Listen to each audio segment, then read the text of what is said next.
तो बच्चों अब हम लोगों के पास बेसिक फोर्सेस इन नेचर के टाइप 2 है, और टाइप 2 जो हम लोगों का है वो है इलेक्ट्रोमैग्नेटिक फोर्स। कौन सा है बच्चों, जरा देख लो, ध्यान दो। टॉपिक हम लोगों का इलेक्ट्रोमैग्नेटिक फोर्स, ठीक है। इसे हिंदी में हम लोग कहते हैं वैद्युत चुंबकीय बल कहते हैं, ठीक है। अब समझिए, इस इलेक्ट्रोमैग्नेटिक के वर्ड से ही आपको ये आभास हो रहा होगा कि यह दो वर्डों का, ठीक है, क्या है, यहाँ पर कॉम्बाइंड वर्ड है, जिसमें आप अगर बोल के देखो ना, इलेक्ट्रोमैग्नेटिक, जिसका एक पार्ट है इलेक्ट्रो और दूसरा पार्ट है मैग्नेटिक, ठीक है। तो हम यहाँ पर इसको पहले वर्ड टू वर्ड हम इसको बांट ले रहे हैं। तो एक पार्ट मेरा बन गया इलेक्ट्रो और दूसरा पार्ट जो मेरा बन गया वो बन गया मैग्नेटिक, ठीक है। यानी यह, और ये जो इलेक्ट्रो शब्द है ना, ये इलेक्ट्रिक से मिलके आया है। ये किससे मिलके आया बच्चों, इलेक्ट्रिक से मिलके आया, और ये मैग्नेटिक। मतलब इलेक्ट्रोमैग्नेटिक फोर्स एक ऐसा फोर्स है जो इलेक्ट्रिक फोर्स और मैग्नेटिक फोर्स से कंबाइन होकर बना है। तो हम लोग यहां पर लिख सकते हैं कि electromagnetic force, electromagnetic force is combined of electric force and magnetic force, and it is relatively strong। यानी ये कहता है कि इलेक्ट्रोमैग्नेटिक फोर्स जो है वो क्या है, कंबाइंड फोर्स है। किसका किसका, तो इलेक्ट्रिक फोर्स का और मैग्नेटिक फोर्स का। जो कहता है इट इज रिलेटिवली स्ट्रॉन्ग, जो रिलेटिवली क्या है, स्ट्रॉन्ग है, जो नेचर में रिलेटिवली स्ट्रॉन्ग होते हैं। मैं इसका आपको एक एग्जांपल देता हूं, ठीक है, आप इसको लिखते चलो मेरे साथ साथ। तो कहता है कि by Coulomb's law it obeys, it मतलब यहां पर चार्ज, इट को आप यहां पर चार्ज लिख लो। चार्ज इज इनवर्सली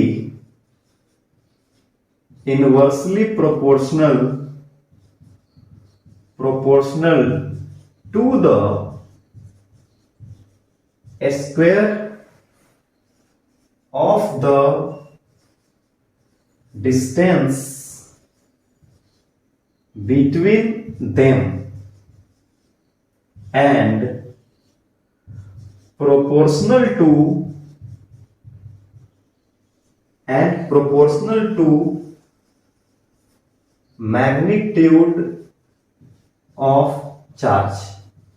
यानी क्या कह रहा है, जरा ध्यान दीजिए। कह रहा है कि बाय कूलम्स लॉ, यानी कूलम्स के नियम के अनुसार, इट यानी charge is inversely proportional, charge जो है वो इनवर्सली प्रोपोर्शनल होता है किसके, तो square of the distance between them. यानी मान लीजिए कि एक चार्ज पार्टिकल मैंने यहां पर ले लिया Q1 और दूसरा चार्ज पार्टिकल मैंने ले लिया Q2, तो दोनों ही चार्ज पार्टिकल एक दूसरे से इनवर्सली प्रोपोर्शनल के रूप में स्क्वायर ऑफ द डिस्टेंस पे रहता है। मतलब इनवर्सली प्रोपोर्शनल होंगे डिस्टेंस के स्क्वायर के। फिर कहता है and proportional to magnitude of charge, लेकिन वो चार्ज के मैग्नीट्यूड के क्या होंगे, प्रोपोर्शनल होंगे, ठीक है।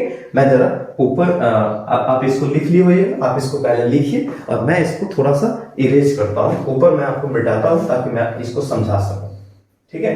आप वीडियो को पॉज करके आप इसको लिख लीजिएगा।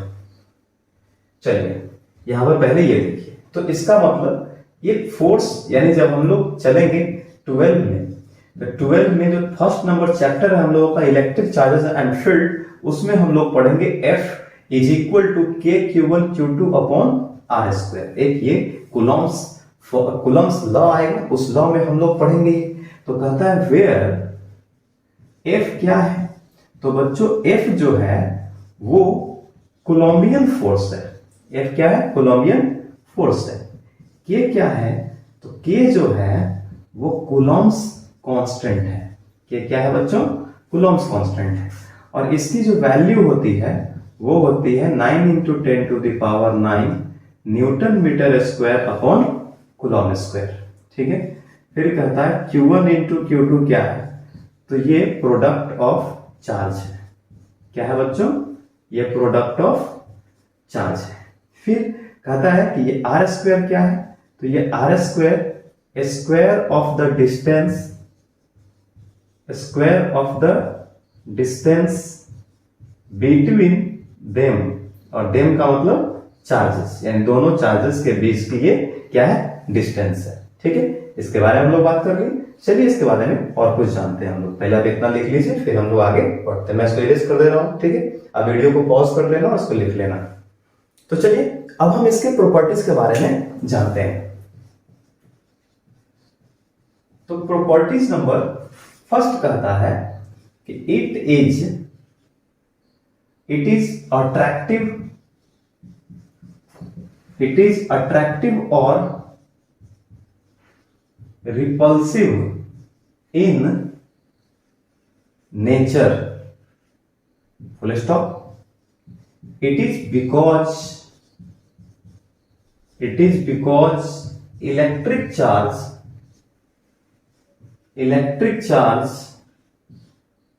are of two kinds, where one is the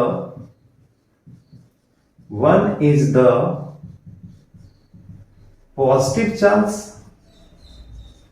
and other is to be negative charge। यानी जरा आप इसके बारे में समझिए क्या कह रहा है। इट इज अट्रैक्टिव और रिपल्सिव इन नेचर।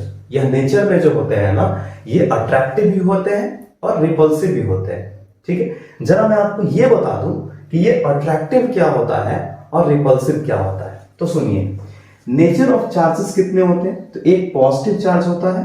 ठीक है, एक पॉजिटिव चार्ज होता है और एक नेगेटिव चार्ज होता है। रूल क्या कहता है कि यदि सिमिलर चार्ज हो, कंडीशन कि जब सिमिलर चार्ज हो, और दूसरी कंडीशन कि जब चार्ज कैसा हो, तो डिससिमिलर चार्ज हो। सिमिलर का हिंदी होता है समान। ठीक है, तो समान का मतलब क्या, अगर एक चार्ज पार्टिकल अगर पॉजिटिव है तो दूसरा भी चार्ज पार्टिकल पॉजिटिव होगा। यदि एक चार्ज पार्टिकल नेगेटिव है तो दूसरा भी चार्ज पार्टिकल नेगेटिव होगा। तो पॉजिटिव में क्या होता है, तो ये पॉजिटिव सेम है तो इसमें रिपेल हो जाएगा। ये नेगेटिव भी सेम है तो सेम पोल में क्या होता है, रिपेल होता है। ठीक है, अब कहता है डिससिमिलर, मतलब जो सिमिलर नहीं हो, सेम नहीं हो, तो उसमें से अगर एक चार्ज को हम पॉजिटिव मान ले तो दूसरा नेगेटिव, फिर अगर एक को नेगेटिव मान ले तो दूसरा पॉजिटिव, एक पॉजिटिव दूसरा नेगेटिव, तो इसका मतलब ये आपस में एक दूसरे को क्या करेगा, अट्रैक्ट करेगा। और यहां भी नेगेटिव पॉजिटिव, तो ये भी क्या करेगा, अट्रैक्ट करेगा।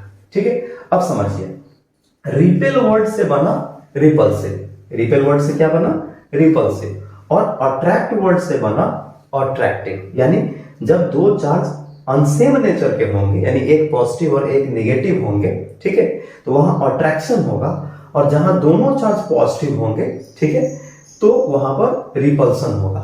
ठीक है, जैसे मैं बता दूं कि अगर यही पॉजिटिव में रिपल्सन और नेगेटिव में भी रिपल्सन, पॉजिटिव नेगेटिव या नेगेटिव पॉजिटिव में अट्रैक्शन, इसलिए यहां पर हमने लिखा इट इज अट्रैक्टिव और रिपल्सिव इन नेचर, यानी यह नेचर में अट्रैक्टिव भी होते हैं और रिपल्सिव भी होते हैं। फिर कहता है it is because electric charge are of two kinds. इसका यह कारण है कि इलेक्ट्रिक चार्जेस दो प्रकार के होते हैं, वेयर, जहां कहता है one is the positive charge and other is to be, दूसरा जो चार्ज होता है वो होता है नेगेटिव चार्ज। ठीक है, तो ये आपको समझ में आ गया, एक चार्ज पॉजिटिव और दूसरा चार्ज नेगेटिव। ठीक है, चलिए तो अब इसके बारे में प्रॉपर्टीज नंबर 2 पे चलते हैं और मैं इसको मिटाता हूं। आप वीडियो को पॉज कर लेना बच्चों और फिर लिख लेना।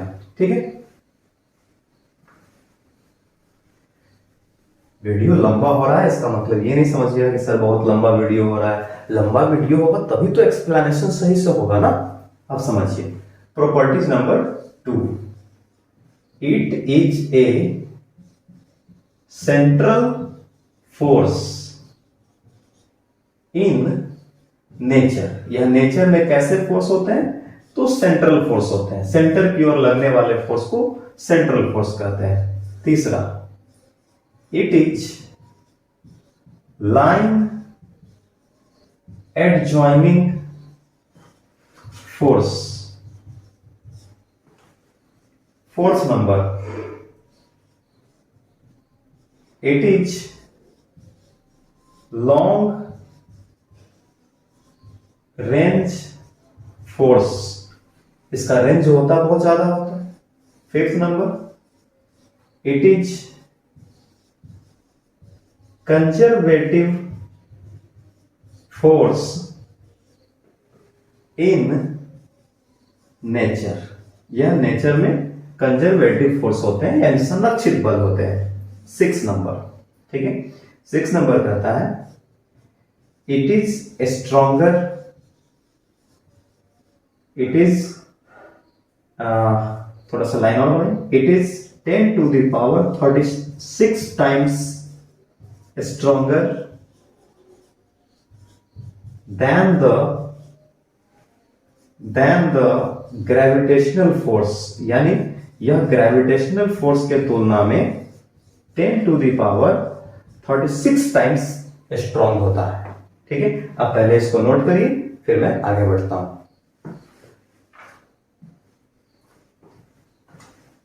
तो अब देखिए बच्चों, नेक्स्ट जो हम लोगों का 6 नंबर प्रॉपर्टीज है वो कहता है कि it obeys inverse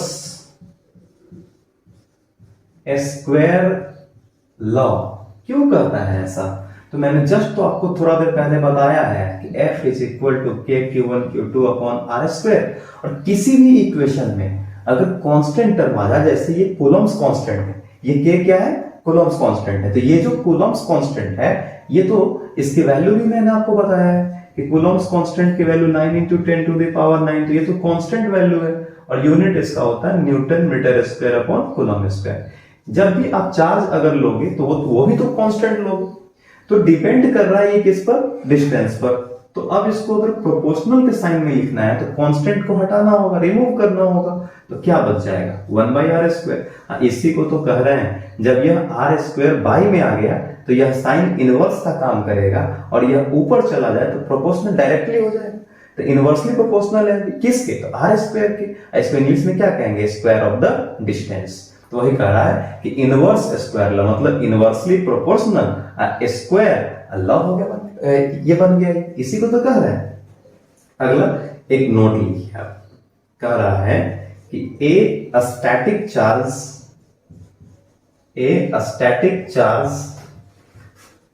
does not produce magnetic field.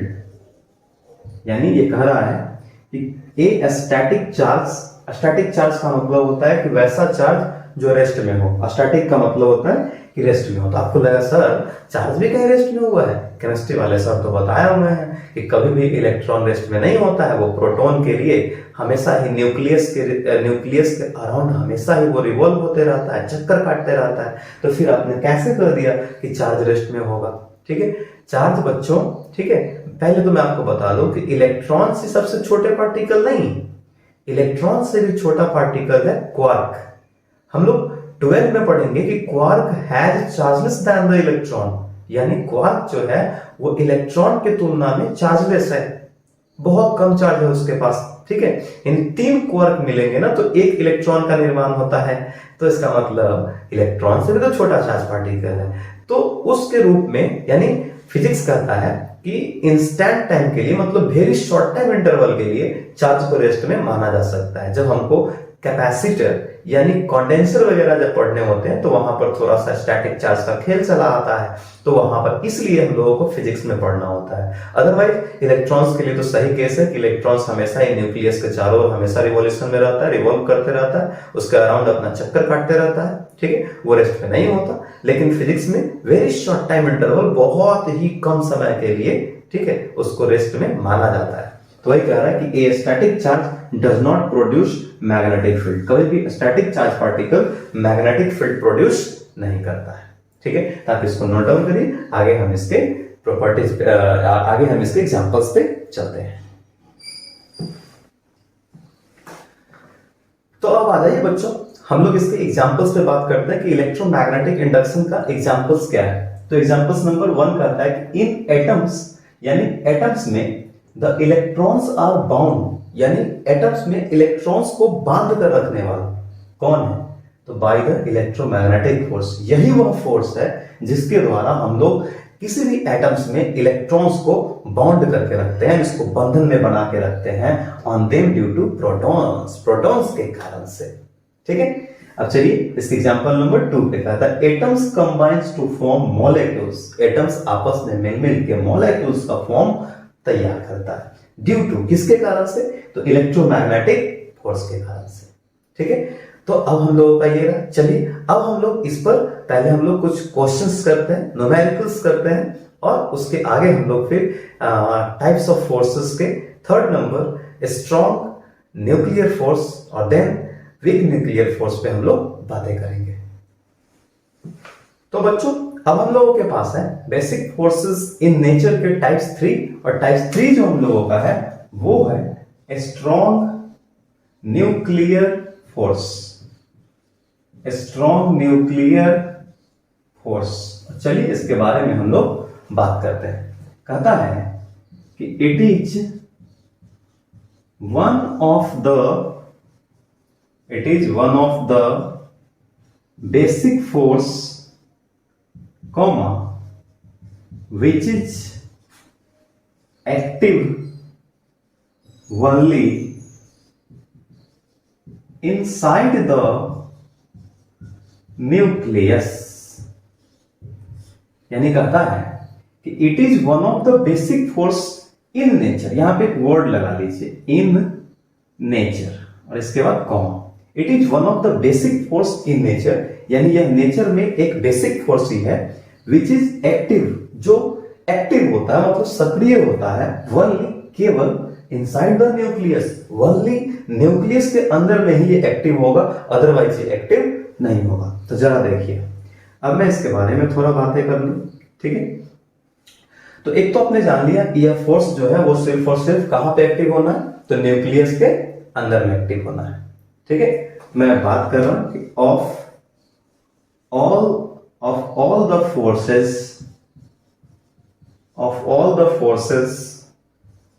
strong nuclear force are strongest among all of the basic forces, यानी मैंने आपको ये बताया कि ऑफ ऑल द फोर्सेस मतलब सभी बलों में से स्ट्रॉन्ग न्यूक्लियर फोर्स जो है आर स्ट्रॉन्गेस्ट सबसे मजबूत है among all of the basic forces, सभी बेसिक फोर्सेस में से। ठीक है, ये होगी। अब जरा समझिए, कहता है it is short range force, it is short range force that it means, यानी अर्थात इसका मतलब इट इज एक्टिव फॉर, ठीक है, यानी it is active for less than 3 Fermi. और आप जानते हो कि 1 फर्मी जो होता है उसकी वैल्यू होती है 1 × 10⁻⁻15 मीटर। मतलब कहता है it is short range force, यह जो स्ट्रॉन्ग न्यूक्लियर फोर्स है इसका रेंज बहुत ही शॉर्ट होता है। ठीक, फिर कहता है बट कि it is active for less than 3 Fermi, और यह जो एक्टिव भी होता है तो कितना पे होता है, तो लेस देन 3 फर्मी, इन 3 फर्मी से कम पे ही एक्टिव होता है। ठीक है, आप पहले इसको नोट डाउन करिए फिर मैं आगे बढ़ता हूं। ठीक है, अगला कहता है कि it is strong attractive for 1 Fermi to 3 Fermi, but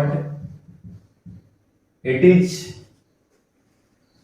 less repulsive for 1 Fermi। यानी यह स्ट्रॉन्ग अट्रैक्टिव होता है, मतलब strong nuclear force strongly attract करता है कितने के बीच में, तो 1 फर्मी से 3 फर्मी के बीच में। बट लेकिन यह रिपल्सिव भी करता है कितना के बीच में, तो 1 फर्मी के लिए। 1 फर्मी से कम पे ये क्या कर लेता है, रिपल्सन कर देता है। कहां पे, तो न्यूक्लियस के कहां पे, active only inside the nucleus. ठीक है, कहता है कि nuclear force does not depends on the charge of the particle. यानी कहता है कि कोई न्यूक्लियर फोर्स जो होता है वो चार्ज पार्टिकल पर डिपेंड नहीं करता है। तो इस कंडीशन में न्यूक्लियस में प्रोटॉन प्रोटॉन के बीच वहां पर वो न्यूक्लियस बन सकता है, न्यूट्रॉन न्यूट्रॉन के बीच बन सकता है और न्यूट्रॉन प्रोटॉन के बीच भी बन सकता है। ठीक है, चलिए अब हम लोग इसके आगे अब इसका हम लोग प्रॉपर्टीज देखते हैं। तो बच्चों अब हम लोगों के पास इसका कुछ प्रॉपर्टीज है वो देख लेते हैं। आइए, फर्स्ट नंबर कहता है properties, it is basically an attractive force. यह मूलतः एक अट्रैक्टिव फोर्स होता है। दूसरा कह रहा है कि it is short range force, यह शॉर्ट रेंज फोर्स होता है and operates only up to distance of the order of 10 to the power minus 14 metre. मतलब यह जो होता है यह बहुत शॉर्ट रेंज फोर्स होता है जो सिर्फ और सिर्फ 10 to the power minus 14 metre के लिए ही क्या होता है, वैलिड होता है। अगला कहता है 3 number, it does not depends upon the charge on the nucleus. यह न्यूक्लियस के चार्ज पर डिपेंड नहीं करता है। अगला कहता है it is a non central force. यह एक नॉन सेंट्रल फोर्स होता है, मतलब अकेंद्रीय बल होते हैं। अगला कहता है it does not obeys inverse square law. यह इनवर्स स्क्वायर लॉ का पालन नहीं करता है। फिर कहता है it is a non conservative force. यह कैसे फोर्सेस होते हैं, तो नॉन कंजर्वेटिव फोर्स होते हैं। तो ये मैंने देख लिया। अब चलिए एग्जांपल्स की ओर चलते हैं। पहले इसको आप वीडियो को पॉज करिए और इसको नोट करिए पहले, ठीक है, फिर हम लोग आगे बढ़ेंगे। तो बच्चों अब हम लोगों के पास इसका कुछ एग्जांपल्स है, ठीक है, स्ट्रॉन्ग न्यूक्लियर फोर्स का, वो भी देख लीजिए। कहता है एग्जांपल्स नंबर 1 कि it is a strong nuclear force. यह एक strong nuclear force that binds, जो बांधता है किसे, तो neutrons and protons together in A nucleus. मतलब न्यूक्लियस में न्यूट्रॉन्स और प्रोटॉन्स को बांधने वाला, एक साथ बांधने वाला जो फोर्स है वह फोर्स है स्ट्रॉन्ग न्यूक्लियर फोर्स। ध्यान रखिएगा, यही सब बातें मिलके आगे आप तेज बनेंगे। फिर कहता है कि the nuclear energy, nuclear energy मतलब नाभिकीय ऊर्जा, न्यूक्लियस से निकलने वाले एनर्जी मतलब nuclear energy, available from the process of nuclear fission and nuclear fusion. मतलब न्यूक्लियर एनर्जी जो अवेलेबल होते हैं जिस प्रोसेस से, वह है nuclear fission and nuclear fusion. Uses the concept of strong nuclear force. यानी स्ट्रॉन्ग न्यूक्लियर फोर्स के कॉन्सेप्ट के द्वारा ही न्यूक्लियर फिजन और न्यूक्लियर फ्यूजन जो होता है उसके कारण से न्यूक्लियर एनर्जी क्या होता है, अवेलेबल होता है। ठीक है, तो ये हम लोग का एग्जांपल्स का मोस्ट वीवीआई टॉपिक है। इसी सबसे हम लोग आगे बढ़ेंगे जब हम लोग 12 में चलेंगे ना, और जब हम लोगों को न्यूक्लियस के बारे में पढ़ना होगा, nuclear reactor, nuclear fusion, nuclear fission, तो वहां पर डेप्थ में समझेंगे हम लोग ये सब क्या होता है। ठीक है, चलिए तो हम लोग चलते हैं इसके 4th नंबर पे, वीक न्यूक्लियर फोर्स पे।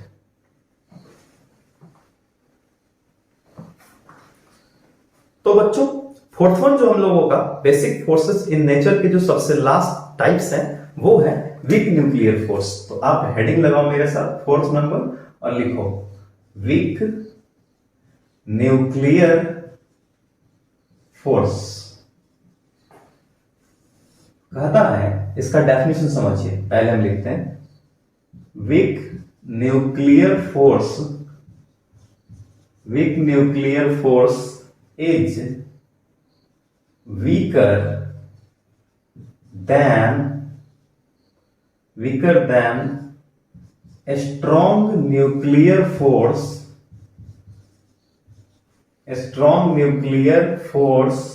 and electromagnetic force,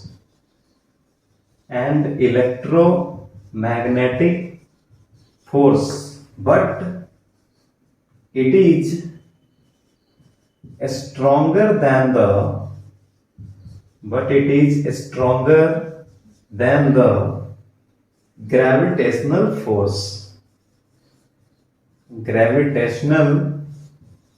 force. क्या कहता है? यह एक ऐसा फोर्स है, वीक न्यूक्लियर फोर्स एक ऐसे फोर्सेस है बच्चों जो स्ट्रॉन्ग न्यूक्लियर फोर्स से और इलेक्ट्रोमैग्नेटिक फोर्स से वीक होता है, लेकिन ग्रेविटेशनल फोर्स से स्ट्रॉन्ग होता है। ऐसे फोर्सेस को वीक न्यूक्लियर फोर्स कहते हैं। यही तो कह रहा है, week nuclear force is weaker then, मतलब वीक न्यूक्लियर फोर्स जो है वो वीकर होते हैं, कमजोर होते हैं, देन से किससे? तो strong nuclear force and electromagnetic force, मतलब weak nuclear force strong nuclear force और इलेक्ट्रोमैग्नेटिक फोर्स से कमजोर होते हैं, बट लेकिन इट इज स्ट्रॉन्गर, लेकिन यह मजबूत होते हैं, देन से किससे? तो ग्रेविटेशनल फोर्स से। आप इसको लिखो, फिर मैं इसका आपको इंपॉर्टेंट पॉइंट्स वगैरह आपको मैं बताता हूं। पहले इसको लिखिए, फिर मैं इरेज करता हूं।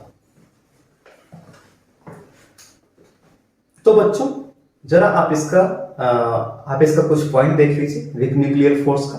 कहना क्या है? वीक फोर्स इन सब एटॉमिक फोर्सेस। ठीक है, हम लोग जानते हैं कि 35 टाइप्स के सब एटॉमिक पार्टिकल्स होते हैं, उनमें से थ्री टाइप्स जो वहां पर पार्टिकल्स है, जैसे इलेक्ट्रॉन, प्रोटॉन्स और न्यूट्रॉन्स, जो सबसे मेन में आते हैं।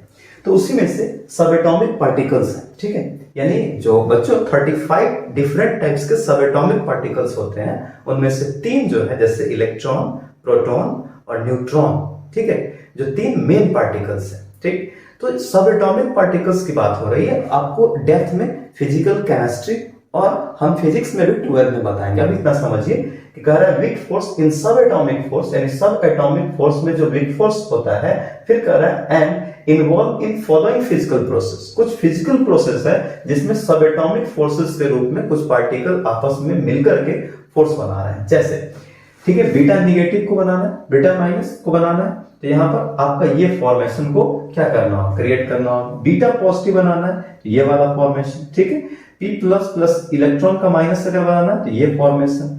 पेयर एनिहिलेशन बनाना है, इसी के थ्रू आगे हम लोग जब बढ़ेंगे तो पेयर एनिहिलेशन और पेयर का प्रोडक्शन आएगा। तो एनिहिलेशन के केस में क्या करेंगे? अगर प्रोटॉन और इलेक्ट्रॉन को मिलाएंगे तो एक साथ हम लोगों का 2 फोटोन बनेगा। फोटोन की रेस्ट मास जो होती है ना, 0 होती है। फोटोन कहां से निकलता है? सन के एनर्जी से फोटोन निकलता है। जो हम लोग मॉडर्न फिजिक्स के, ठीक है, मॉडर्न फिजिक्स में जब चलेंगे वहां पर, तो हम लोग एटॉमिक स्ट्रक्चर में वहां पर पढ़ेंगे कि फोटोन क्या होता है, प्लैंक्स क्वांटम थ्योरी क्या है, ये सारी चीजें वहां पर पढ़ेंगे तो आपको अधिक समझ में आएगा। फिलहाल एक बेसिक चीज आप याद रखिएगा कि इलेक्ट्रॉन, यहाँ पे प्रोटॉन और इलेक्ट्रॉन यानी आप को मिलाओगे तो 2 फोटोन बनेंगे। किस केस में? एनिहिलेशन के केस में। लेकिन पेयर प्रोडक्शन के केस में एक फोटोन को बनने के लिए सिर्फ एक प्रोटॉन और एक इलेक्ट्रॉन की ही आवश्यकता होती है। ठीक है, ये बेसिक सी बातें थी बच्चों। जितने भी फोर्सेस मैंने आपको पढ़ाया है वो बेसिक के लिए था। इन सबों का एक्सप्लेनेशन 11th और 12th के डिफरेंट चैप्टर्स में किए जाएंगे। ठीक है, तो अब चलिए थोड़ा सा इसके आगे भी बात करते हैं। तो बच्चों अब इसी चैप्टर में हम लोग थोड़ा जानेंगे स्कोप ऑफ फिजिक्स। फिजिक्स का स्कोप क्या है? तो हेडिंग दीजिए आप मेरे साथ और लिखिए स्कोप ऑफ फिजिक्स। कहता क्या है कि it is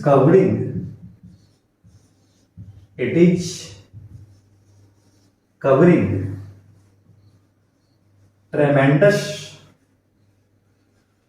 tremendous range of magnitude of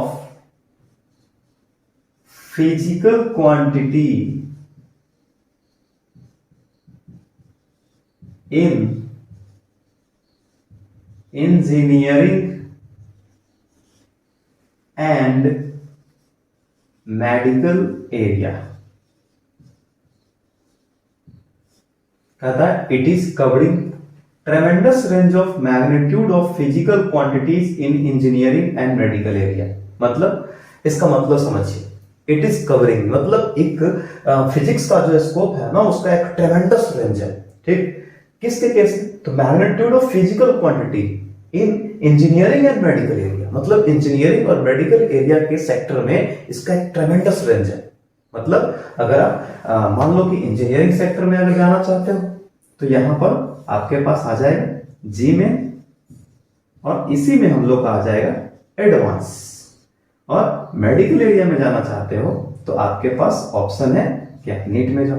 इतना ही नहीं, बहुत सारे ढेरों सारा इसका ब्रांच है। मैं कभी अलग से मैं आपको इसका एक वीडियो बनाऊंगा, ठीक है। आपको मैं मैथमेटिक्स के थ्रू, ठीक है, इसके लिए आपको मैंने मैथमेटिक्स और इसमें बायोलॉजी, तो मैथमेटिक्स के थ्रू भी मैं कम से कम आपको ऐसे 50 कंपटीशन का नाम बताऊंगा।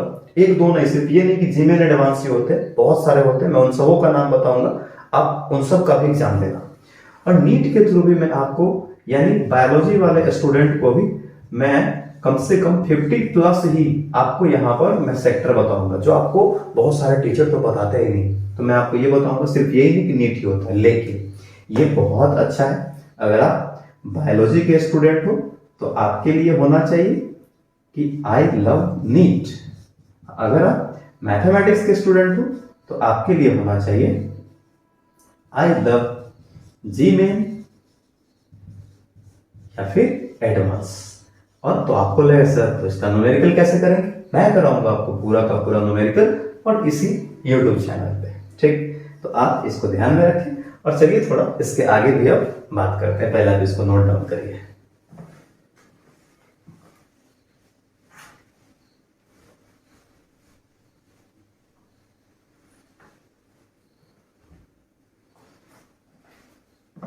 अब हम लोगों के पास है बच्चों कि फिजिकल क्वांटिटी किसे कहते हैं। तो अब लिखिए जरा, हेडिंग देते रहिए, अब चलते रहिए साथ साथ थोड़ा सा और।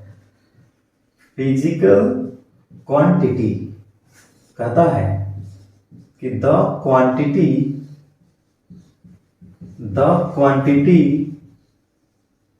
रिमेन्स, इसको थोड़ा सा और बढ़ा लीजिए ना, ऐसे अच्छा लगेगा, ठीक है। द क्वांटिटी remains unchanged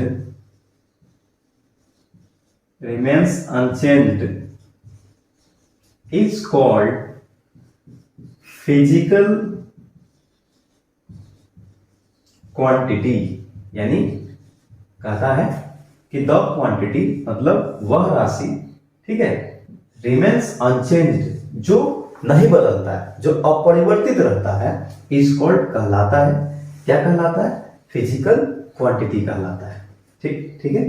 अगला है हम लोगों के पास कि थ्योरी किसे कहते हैं। हम लोग बार बार सुनते हैं ना कि थ्योरी, न्यूमेरिकल तो आप जानते ही हो, जो हम लोगों का क्वेश्चन होता है उसे न्यूमेरिकल कहते हैं, लेकिन थ्योरी किसे कहते हैं। तो कहता है कि scientific laws is called theory. यानी साइंटिफिक लॉ का मतलब हो गया कि साइंटिस्टों के द्वारा दिया गया नियम, यानी वैज्ञानिकों के द्वारा दिया गया नियम, उसी से तो हम लोगों का थ्योरी बना, फिर फिजिक्स डेवलप हुआ। तो वैज्ञानिक के द्वारा दिए गए नियम को ही हम लोग थ्योरी यानी सिद्धांत कहते हैं। चलिए आप इसको पॉज करिए, वीडियो को पॉज करके आप लिखिए, फिर हम इसके आगे बढ़ते हैं, ठीक है। मैं इसको इरेज करता हूं, आप वीडियो को पॉज कर दीजिएगा।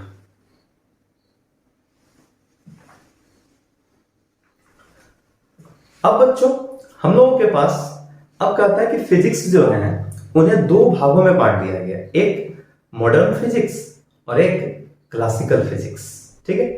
तो पहले हम लोग जान लेते हैं मॉडर्न फिजिक्स किसे कहते हैं, फिर हम लोग जानेंगे क्लासिकल फिजिक्स किसे कहते हैं। तो एरो दीजिए और लिखिए मॉडर्न फिजिक्स। कहता है कि the physics which gives after 1890 is called modern physics. यानी कहता है कि मॉडर्न फिजिक्स किसे कहते हैं, तो कह रहा है कि द फिजिक्स मतलब वह फिजिक्स विच गिव्स जो दिया गया आफ्टर 1890 यानी 1890 के बाद जो दिया गया उसे हम लोग मॉडर्न फिजिक्स कहते हैं। अगला है हम लोगों के पास क्लासिकल फिजिक्स। क्लासिकल फिजिक्स, ठीक है। तो ये क्लासिकल फिजिक्स क्या कहता है, तो कहता है कि the physics which gives prior to 1890 is called classical physics. यानी अब जरा समझिए, कहता है कि क्लासिकल फिजिक्स किसे कहते हैं, तो कहता है कि द फिजिक्स वह फिजिक्स विच गिव्स जो दिया गया प्रायर टू 1890 यानी 1890 से पहले दिया गया, तो इज कॉल्ड कहलाता है, क्या कहलाता है, क्लासिकल फिजिक्स। अब इस चैप्टर पे हम लोग क्या करेंगे, इस पे कुछ क्वेश्चंस ऑब्जेक्टिव वगैरह करेंगे। सब्जेक्टिव तो और न्यूमेरिकल्स तो इस पे आते नहीं इस चैप्टर में, बस ये इंटरेस्टिंग के लिए था कि आपको फिजिक्स स्ट्रॉन्ग कैसे लगे। इन्हीं सब बातों के बारे में डिस्क्राइब रूप में अब चैप्टर 2 से लेकर के पूरा 11th फिर पूरा 12 में हम लोग डिस्क्राइब रूप में पढ़ेंगे, पूरा थ्योरी पूरा न्यूमेरिकल, कोई टॉपिक एस्केप नहीं होगा, रेगुलर वीडियो चलेंगे, कंटिन्यू रहेंगे हम लोग साथ में। बस टारगेट कि आपकी नीट सी की न्यूमेरिकल बढ़नी चाहिए। अब समझिए, तो इसके बाद हम लोग अब न्यूमेरिकल्स करेंगे, ठीक है, यानी थोड़े से इसके ऑब्जेक्टिव टाइप कुछ न्यूमेरिकल्स हैं इस चैप्टर के, वो करेंगे और थ्योरी हम लोगों का हुआ कंप्लीट। तो चलिए अब न्यूमेरिकल्स की ओर चलते हैं अपने डिजिटल राइटर स्क्रीन बोर्ड पर, ठीक, तो देखते हैं इस चैप्टर के ढेर सारे न्यूमेरिकल्स। तो मिलते हैं फिर हम लोग, ठीक है, न्यूमेरिकल्स पे।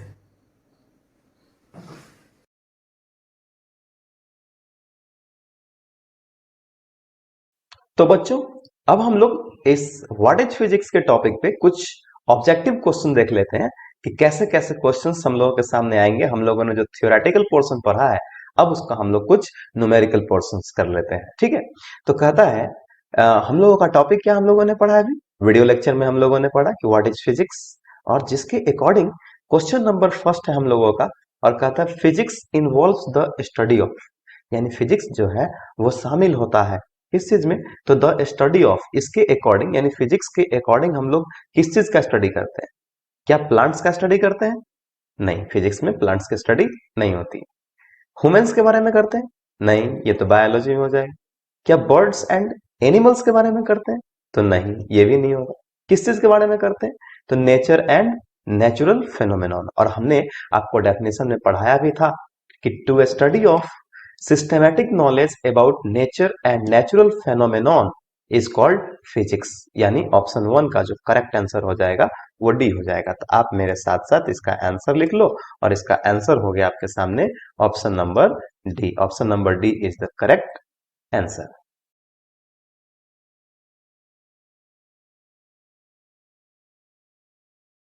अब हमारे पास क्वेश्चन नंबर 2 है, और क्वेश्चन नंबर 2 कहता है विच of the following statement is not correct, यानी दिए गए स्टेटमेंट में से कौन है जो सही नहीं है।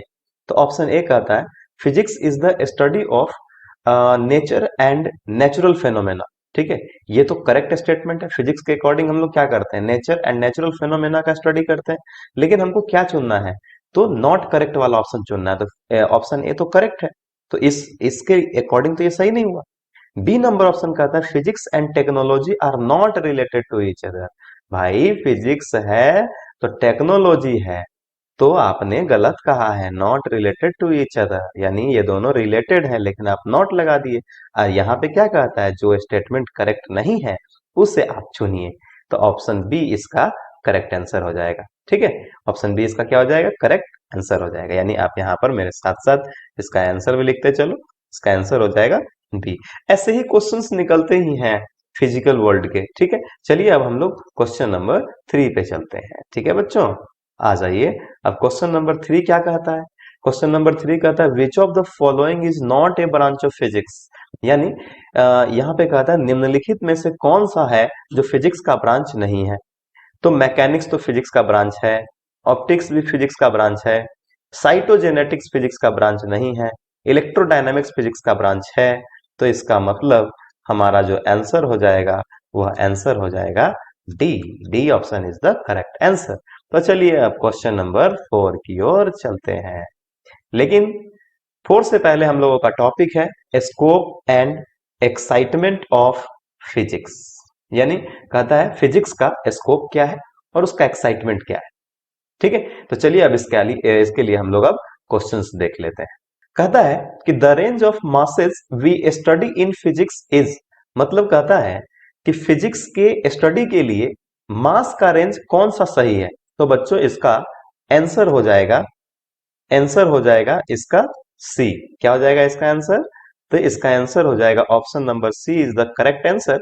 और ये आपका आंसर हो जाएगा 10 to the power -30 kg to 10 to the power 55 kg, यानी इस मास तक के ऑब्जेक्ट को फिजिक्स स्टडी कर सकता है। यानी 10 टू द पावर -30 केजी से लेकर के 10 टू द पावर 55 केजी तक के ऑब्जेक्ट को फिजिक्स क्या कर सकता है, अपने अकॉर्डिंग इसको मेजर कर सकता है। ठीक है, तो option C is the correct answer. चलिए अब क्वेश्चन नंबर 5 पे चलते हैं।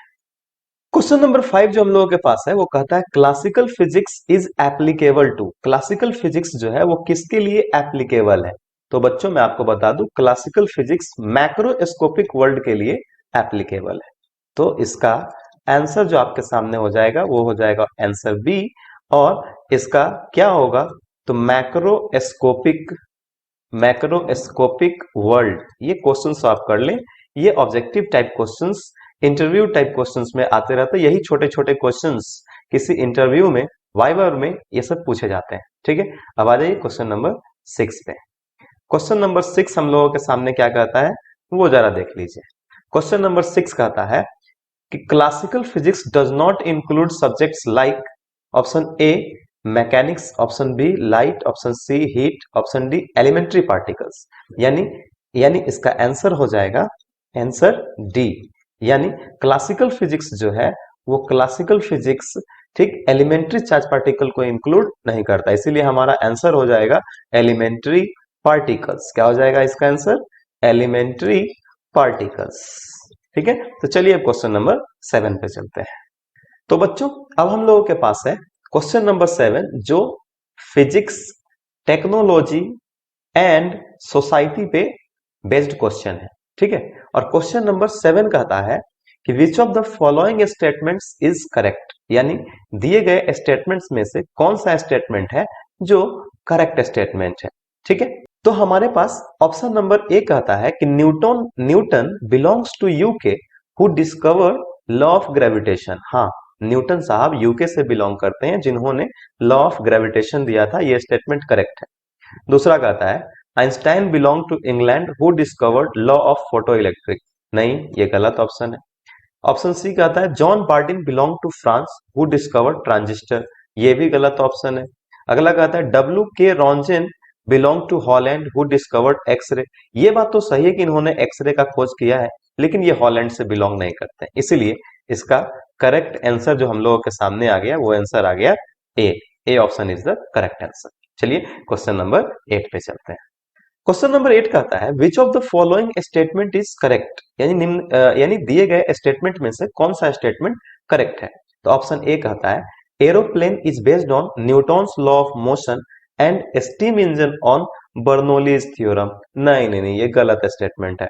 बी नंबर कहता है hydroelectric power is based on law of thermodynamics and rocket propulsion on Bernoulli theorem. नहीं, ये भी गलत है।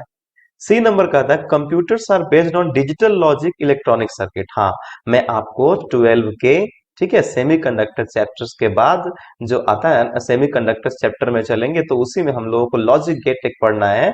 तो उस लॉजिक गेट में मैं आपको बताऊंगा कि कंप्यूटर्स जो है वो digital logic of electronic circuit पर डिपेंड करता है। ठीक, ये करेक्ट आंसर है। ऑप्शन नंबर डी कहता है nuclear reactor is based on law of thermodynamics and sonar on optical interference. नहीं, ये गलत रिलेशन है। तो इसका करेक्ट स्टेटमेंट जो हम लोगों का रहा वो सी रहा। चलिए क्वेश्चन नंबर हम लोग 9 पे चलते हैं।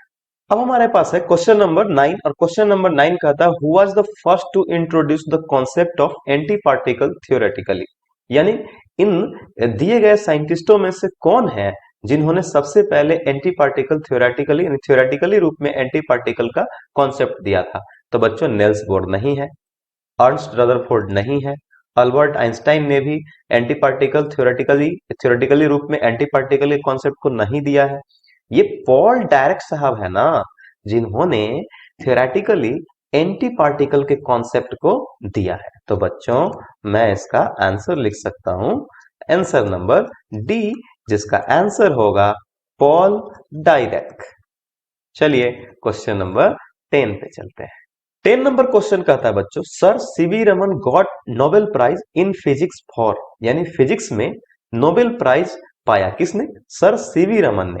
ठीक है, किस किस चीज के खोज के लिए, किस चीज के डिस्कवरी के लिए? ठीक है, तो पहला नंबर कहता है रिफ्रैक्शन ऑफ लाइट। तो ना ये सर सीवी रमन ने नहीं दिया है, ये हमारे इंडियन साइंटिस्ट है सर सीवी रमन, ये नहीं है। रिफ्लेक्शन ऑफ लाइट भी इन्होंने नहीं दिया है। हाँ, इन्होंने अगर मैं यहां पे देखूं तो स्कैटरिंग ऑफ लाइट में इन्होंने अपना योगदान दिया है। तो option C will be the correct answer. वैसे ऑप्शन डी भी क्या है? गलत है। तो इसका करेक्ट आंसर जो हो जाएगा वो हो जाएगा सी, यानी और सी नंबर ऑप्शन इसका करेक्ट आंसर है, जिसका आंसर हो जाएगा स्कैटरिंग। ठीक है, स्कैटरिंग ऑफ लाइट। क्या हो जाएगा बच्चों? स्कैटरिंग ऑफ लाइट, ये हो जाएगा इसका करेक्ट आंसर। चलिए अब क्वेश्चन नंबर 11 पे चलते हैं। अब हम लोगों के पास है क्वेश्चन नंबर 11 और क्वेश्चन नंबर 11 कहता है विच of the following does not depict the correct link between technology and physics. इसका आंसर हो जाएगा ऑप्शन नंबर बी। तो इसका आंसर आप लिख लीजिए, answer B is the correct answer. ये ऑब्जेक्टिव सब है। चलिए अब क्वेश्चन नंबर 12 पे हम लोग चलते हैं। क्वेश्चन नंबर 12 में हम लोगों के पास which year was declared as international year of physics, यानी कौन सा साल है जिसमें फिजिक्स को इंटरनेशनल ईयर डिक्लेयर्ड किया गया? तो वह ईयर है 2005, यानी आप इसका आंसर लिखिए आंसर नंबर सी और इसका आंसर हो जाएगा 2005। ठीक है, चलिए अब क्वेश्चन नंबर 13 पे चलते हैं। क्वेश्चन नंबर 13 कहता है generation, propagation and detection of electromagnetic wave is the basis of, यानी इलेक्ट्रोमैग्नेटिक वेव का जनरेशन, प्रोपेगेशन एंड डिटेक्शन यानी उत्पत्ति, ठीक है, उसका संचरण, ठीक है, किस किस सिद्धांत पर, ठीक है, आधारित है? तो लेजर पे नहीं आधारित है, रिएक्टर पे भी आधारित नहीं है, हाँ रेडियो एंड टेलीविजन पे आधारित है, कंप्यूटर पे भी नहीं है। यानी इसका जो आंसर हो जाएगा वो आंसर हो जाएगा सी, जिसका आंसर है रेडियो एंड टेलीविजन। क्या है बच्चों? Radio and television. साथ में आप इसको नोट करते भी चलिएगा। ठीक है, अब चलिए हम लोग क्वेश्चन नंबर 14 पे चलते हैं। तो बच्चों अब हमारे पास है क्वेश्चन नंबर 14 और क्वेश्चन नंबर 14 कहता है lightning was discovered by, option A Ohm, नहीं ओम साहब ने लाइटनिंग का आविष्कार नहीं किया, थॉमसन ने भी नहीं किया, बेंजामिन फ्रैंकलिन साहब ने किया। ठीक है, फ्रैंकलिन ने किया। ठीक है, तो इसका आंसर हो जाएगा answer C is the correct answer. चलिए क्वेश्चन नंबर 15 पे चलते हैं। अब हमारे पास है क्वेश्चन नंबर 15 और क्वेश्चन नंबर 15 कहता है what is the full form of GMRT. GMRT का फुल फॉर्म होता है जिएंट मीटर वेव रेडियो टेलीस्कोप। ठीक, यानी इसका आंसर हो जाएगा हमारे पास सी। चलिए क्वेश्चन नंबर 16 पे चलते हैं। क्वेश्चन नंबर 16 कहता है electron microscope uses electron for their which property. ये वेव नेचर का प्रॉपर्टी का क्या करता है? यूज करता है। यानी इसका आंसर हो जाएगा आंसर बी, और क्या होगा? तो वेव नेचर हो जाएगा। क्या हो जाएगा बच्चों? वेव नेचर हो जाएगा। अब जरा समझिए क्वेश्चन नंबर 17 पे हम लोग अब चलते हैं। क्वेश्चन नंबर 17 कहता है कि विच of the following statement is incorrect, यानी इसमें से कौन सा स्टेटमेंट है जो इनकरेक्ट है, मतलब सही नहीं है? तो वो ऑप्शन नंबर डी है। ऑप्शन नंबर डी कहता है neutron was discovered by J J Thomson and electron was discovered by James Chadwick. हाँ, ये गलत ऑप्शन है, ये ऐसा नहीं हुआ था। यानी इसका मतलब ये हुआ, इसका आंसर हो गया, इनकरेक्ट स्टेटमेंट हो गया डी। ठीक, इसके अलावे option A, option B, option C जो है वो करेक्ट ऑप्शन है, ऑप्शन डी जो है इनकरेक्ट ऑप्शन है, न्यूट्रॉन का खोज, ठीक है, जे थॉमसन ने नहीं किया था। ठीक है, ये गलत ऑप्शन है हम लोगों के पास। ठीक, चलिए अब क्वेश्चन नंबर 18 पे चलते हैं। अब हमारे पास है क्वेश्चन नंबर 18 और कहता है sonar emits which of the following wave. Sonar जो होता है ना वो अल्ट्रासोनिक वेव को इमिट करता है, तो यानी इसका आंसर हो गया सी। और बच्चों ये इसको हम लोग डेप्थ में जानेंगे, कहाँ पे, तो साउंड चैप्टर में हम लोग जानेंगे ये सोनर क्या होता है, इसके बारे में हम लोग जानेंगे पूरे डेप्थ में जब हम लोग एसएचएम वेव पढ़ेंगे ना, सबसे लास्ट चैप्टर 11th का, तो उसमें जानेंगे हम लोग कि ये सोनर वेव क्या होता है। ठीक है, जो अल्ट्रासोनिक वेव को इमिट करता है। चलिए अब क्वेश्चन नंबर 19 पे चलते हैं। क्वेश्चन नंबर 19 कहता है who invented the cyclotron. Cyclotron एक डिवाइस होता है बच्चों जिसके थ्रू हम लोग मैग्नेटिक फील्ड की वैल्यू का पता लगा पाते हैं। ठीक है, जिसमें बहुत सारे कॉन्सेप्ट होते हैं जो मैग्नेट चैप्टर में हम लोग 12 में जानेंगे, और इसका खोज अर्स्ट ऑर्लांडो लॉरेंस ने किया था। यानी इसका आंसर हो जाएगा आंसर डी, और क्या हो जाएगा, अर्स्ट ऑर्लांडो। ठीक है, ऑर्लांडो लॉरेंस, ये इसका आंसर हो जाएगा। इन्होंने साइक्लोट्रॉन का इन्वेंशन किया था। ठीक है, चलिए क्वेश्चन नंबर 20 पे चलते हैं। क्वेश्चन नंबर 20 कहता है in which year did Hahn and Meitner discover the phenomenon of neutron induced fusion of uranium. यानी कहता है किस साल में हैन और मेटनर ने मिलकर के neutron induced fusion of uranium को, ठीक है, इस फेनोमेनोन का खोज किया था, तो वह ईयर है 1938। तो इसका आंसर हो जाएगा ऑप्शन नंबर ए, और ये ऑप्शन हो जाएगा 1938। चलिए अब क्वेश्चन नंबर 21 पे चलते हैं। 21 नंबर क्वेश्चन का था हम लोगों का। ठीक है, और ये क्वेश्चन डिपेंड है किस पर, तो फंडामेंटल फोर्सेस इन नेचर। बच्चों ये फंडामेंटल फोर्सेस इन नेचर का हम लोग क्वेश्चन कर रहे हैं, लेकिन हो सकता है, ठीक है, मैं आपको पूरा एक साथ भी यह वीडियो को रख करके मैं एक साथ डाल दूंगा। फिलहाल मैं सीक्वेंस थोड़ा आगे पीछे चलेगा क्योंकि हम लोग पहले फंडामेंटल फोर्स इन नेचर को पढ़े थे और साइंस एक्साइटमेंट को हम लोग बाद में पढ़े थे, टेक्नोलॉजी को, तो उसका क्वेश्चन बाद में करेंगे। तो क्वेश्चन के आगे पीछे होने से आप टेंशन नहीं लीजिएगा। ठीक है, तो ये फंडामेंटल फोर्सेज इन नेचर के क्वेश्चन है, और क्वेश्चन कहता है कि विच of the following forces is not fundamental force in nature. मतलब इनमें से कौन सा फोर्स है जो नेचर में फंडामेंटल फोर्स नहीं है। तो ग्रेविटेशनल फोर्स तो है, इलेक्ट्रोमैग्नेटिक फोर्स भी है, स्ट्रॉन्ग न्यूक्लियर फोर्स भी क्या है, फंडामेंटल फोर्स है, लेकिन टेंशन फोर्स जो है ना वो फंडामेंटल फोर्स नहीं है। तो हमसे क्वेश्चन में क्या कह रहा है कि जो नेचर में फंडामेंटल फोर्स नहीं है, तो नहीं वाला जो ऑप्शन आ जाएगा वो क्या आ जाएगा, तो टेंशन फोर्स। यानी इसका आंसर हो जाएगा आंसर डी, और टेंशन फोर्स जो है यह टेंशन फोर्स फंडामेंटल फोर्सेज में नहीं आते, मैंने आपको बताया था। चलिए अब क्वेश्चन नंबर 22 पे चलते हैं। क्वेश्चन नंबर 22 कहता है कि arrange the following basic forces in the increasing order of relative strength. यानी आप इसको अरेंज करिए कि बेसिक फोर्स जो है वो इंक्रीजिंग ऑर्डर में, रिलेटिव स्ट्रेंथ किसका किसका, ठीक है, बढ़ते क्रम में लिखना है। ठीक है, तो इसमें 4 फोर्सेस दिए गए हैं, और आपको इंक्रीजिंग ऑर्डर में फंडामेंटल फोर्सेस को क्या करना है, आपको लिख देना है। तो आपको पता है सबसे जो वीकेस्ट फोर्स होता है वो होता है ग्रेविटेशनल फोर्स। ठीक है, वो क्या होता है, ग्रेविटेशनल फोर्स। ग्रेविटेशनल फोर्स से बड़ा होता है आपका वीक न्यूक्लियर फोर्स। ठीक है, और वीक न्यूक्लियर फोर्स से बड़ा होता है इलेक्ट्रोमैग्नेटिक फोर्स। इलेक्ट्रोमैग्नेटिक फोर्स, और इलेक्ट्रोमैग्नेटिक फोर्स से भी बड़ा होता है स्ट्रॉन्ग न्यूक्लियर फोर्स। ठीक है, स्ट्रॉन्ग न्यूक्लियर फोर्स। तो आप इसको अरेंजिंग में सजा लो। ग्रेविटेशनल फोर्स कितने नंबर पे है, तो 1 पे, 1। दूसरा में वीक न्यूक्लियर फोर्स, ये कितने नंबर पे है, 3 पे, तो 1, 3।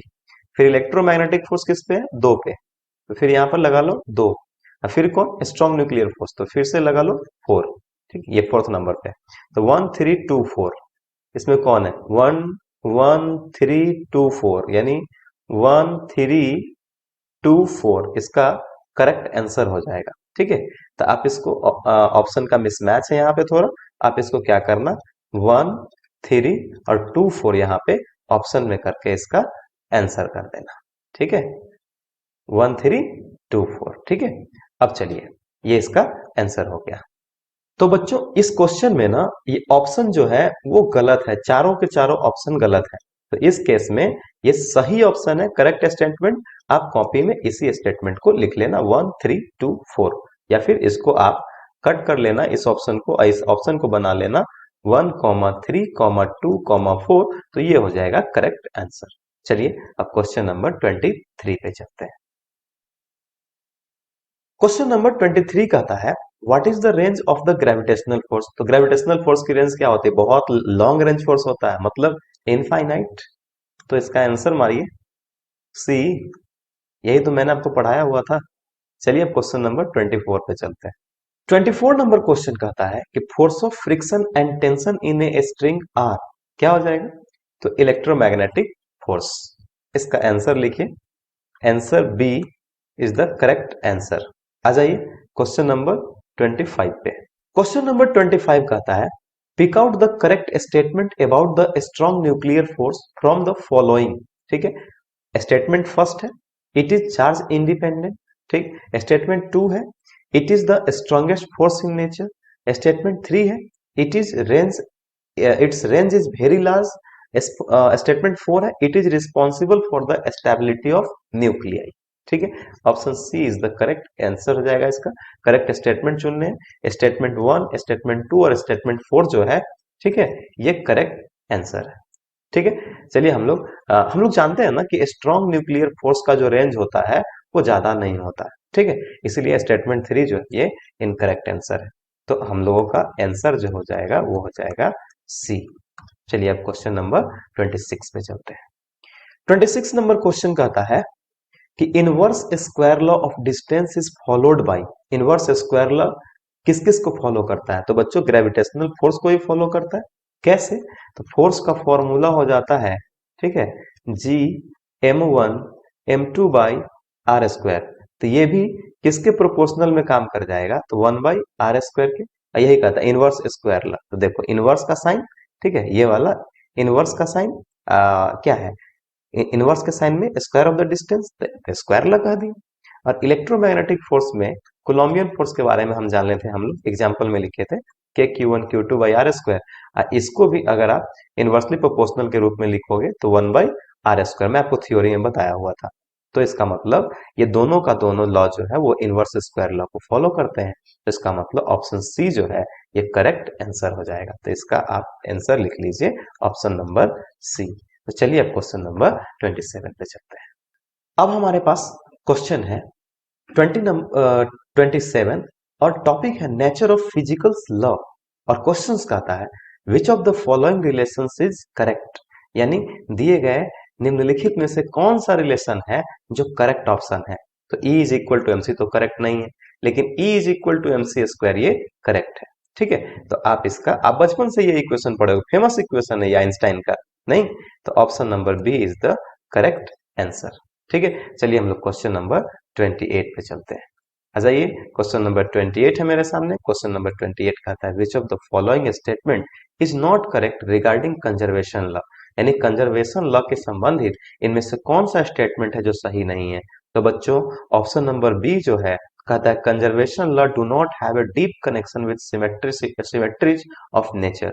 ये जो है ये करेक्ट स्टेटमेंट नहीं है, इसीलिए इसका आंसर हो जाएगा बी। चलिए अब क्वेश्चन नंबर 29 पे चलते हैं। 29 नंबर क्वेश्चन कहता है विच of the following physical quantity is not conserve. Energy तो कंजर्व होता है, लीनियर मोमेंटम कंजर्व होता है, मास भी कंजर्व होता है, फोर्स कंजर्व नहीं होता है। तो इसका आंसर हो जाएगा सी, और वो ऑप्शन है फोर्स। ठीक है, चलिए अब क्वेश्चन नंबर 30 पे चलते हैं। 30 नंबर क्वेश्चन कहता है the acceleration due to gravity on the moon is, यानी मून पे acceleration due to gravity earth का कितना रह जाता है, तो 1/6 पार्ट रह जाता है। तो ऑप्शन ए इसका जो है ये करेक्ट आंसर। आपको लगेगा सर तो ये 1/6 कैसे हो जाता है, तो ये मैं आपको इसका प्रूफ जो है ना, इसका प्रूफ हम लोगों को ग्रेविटेशन चैप्टर में मिलेगा। फिलहाल ये चैप्टर जो था वो बेसिक के लिए था, ठीक है।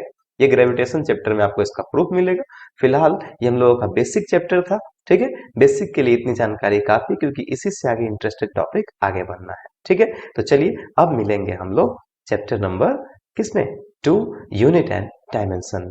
फिलहाल हम लोगों का चैप्टर नंबर 1 जो है फिजिकल वर्ल्ड का न्यूमेरिकल का जो लेक्चर है वो हुआ पूरा, ठीक है।